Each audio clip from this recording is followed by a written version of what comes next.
ଏଇଟା ଗୋଟେ ଜଗନ୍ନାଥଙ୍କ ଜିନିଷ।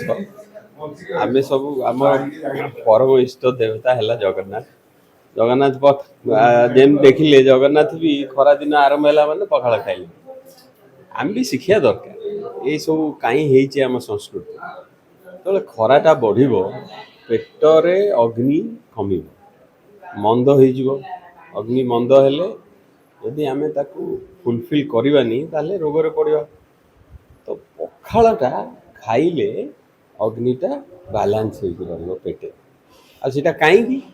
ପଖାଳରେ ଏଞ୍ଜାଇମ୍ ଅଛି, ପଖାଳରେ ପ୍ରୋବାୟୋଟିକ୍ସ ଅଛି, ପଖାଳରେ ଭିଟାମିନ୍ B12 ଅଛି, ପଖାଳ ସାଙ୍ଗରେ ଯାହା ଖାଉଛୁ ତାର ମେଡ଼ିସିନ ଭ୍ୟାଲ୍ୟୁ ଅଛି। ତ ନିମ୍ବ କଢ଼ ଖାଇଲେ ବ୍ଲଡ଼ ପ୍ୟୁରିଫାଇ ହେବ। ଚୁନା ମାଛ ଖାଇଲେ ଆପଣଙ୍କୁ କ୍ୟାଲସିୟମ ସପ୍ଲିମେଣ୍ଟ ମିଳିବ। ସଜନା ଛୁଇଁ ଖାଇଲେ ଆପଣଙ୍କର ଆଇରନ୍ ଡେଫିସିଏନ୍ସି ଯିବ। ଆମେ ମୋମୋ ଚାଉମିନ ଛାଡ଼ି ଆମେ ନିଜ ଜିନିଷ ପିନ୍ଧିବା, ନିଜ ଜିନିଷ ଖାଇବା। ଏଇଟା ମୋର ଓଡ଼ିଆ ଅସ୍ମିତାର ନିଜେ ପ୍ରାକ୍ଟିସ୍ କର। ଖାଲି କହିଦେଲେ ହେବନି। ସବୁ ନେତା ଆଗ ନିଜେ ପ୍ରାକ୍ଟିସ୍ କରନ୍ତୁ ତ, ସବୁ ଅଫିସର ଆଗ ନିଜେ ପ୍ରାକ୍ଟିସ୍ କରନ୍ତୁ ତ। ଭାଇ ୱେଷ୍ଟର୍ଣ୍ଣ ଡ୍ରେସ୍ ପିନ୍ଧିବାନି, ଯଦି ପିନ୍ଧୁଛ ଆମ ଓଡ଼ିଆ ହ୍ୟାଣ୍ଡଲୁମ୍ ପିନ୍ଧ। ଆଜିର ଯୁବପିଢ଼ି କ'ଣ ପାରମ୍ପରିକ ଖାଦ୍ୟକୁ ପସନ୍ଦ କରୁଛନ୍ତି? କରୁନାହାନ୍ତି କାହିଁ? ସେ ତାଙ୍କ ଫାଇଦାଟା ଦେଖୁନାହାନ୍ତି। ୟାଙ୍କ ପାଖରେ ଟାଇମ୍ ନାହିଁ। ଏମାନେ ଘଣ୍ଟେ ଘଣ୍ଟେ ମୋବାଇଲ ପାଇଁ ଟାଇମ୍ ଅଛି, କିନ୍ତୁ କେଉଁ ଜିନିଷଟା ଭଲ କେଉଁ ଜିନିଷଟା ଖରାପ ସେଇଟା ଜାଣିପାରୁନାହାନ୍ତି। ମୋମୋ ଭର୍ସେସ୍ ପଖାଳ, ଏମାନେ ମୋମୋ ପଛରେ ଲାଇନ୍ ଲଗେଇବେ, କିନ୍ତୁ ପଖାଳରେ ଯେଉଁ ବେନିଫିଟ୍, ପ୍ରୋବାୟୋଟିକ୍ସ ଡାକ୍ତର ଲେଖିଲେଣି ଆଜିକାଲି।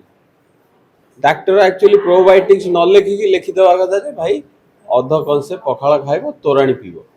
ଇଲେକ୍ଟ୍ରୋଲାଇଟ୍ ଲେଖି ଦେଉଛନ୍ତି ଡାକ୍ତର, କାହିଁ ତୋରାଣି ଲେଖୁନ ପ୍ରେସ୍କ୍ରିପସନରେ। ତ ଏଇଭଳିଆ ଜିନିଷ ଆମେ ନିଜର ଜାଣିବା ଦରକାର। ଆଉ ନିଜ ପେଟ ପାଇଁ, ନିଜ ହେଲ୍ଥ ପାଇଁ ପଖାଳ ଖାଇବା ଦରକାର।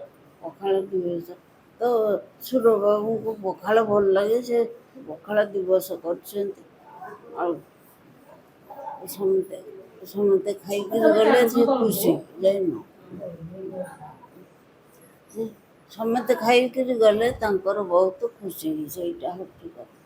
ହଁ, କେତେ ବର୍ଷ ହେଲାଣି ପଖାଳ ଦିବସ ଆପଣଙ୍କ ଘରେ ଏଇଟା ହେଉଛି? 7-8 ବର୍ଷ ହେଲାଣି। କିନ୍ତୁ ଏ ବର୍ଷ ମୋ ପୁଅ 2 ଜଣ ଯାକ କରିଛନ୍ତି, ମନ୍ମଥ ଆଉ ସିଦ୍ଧାର୍ଥ 2 ଜଣ।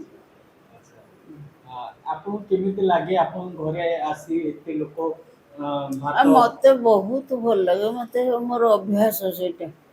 ସୁରବାବୁଙ୍କର ସବୁବେଳେ ଲୋକ ଦରକାର। ସେ ଯେତେ ଲୋକ ଆଣିବେ ମୁଁ ସେଥିରେ ଖୁସି ଯାଉଛି।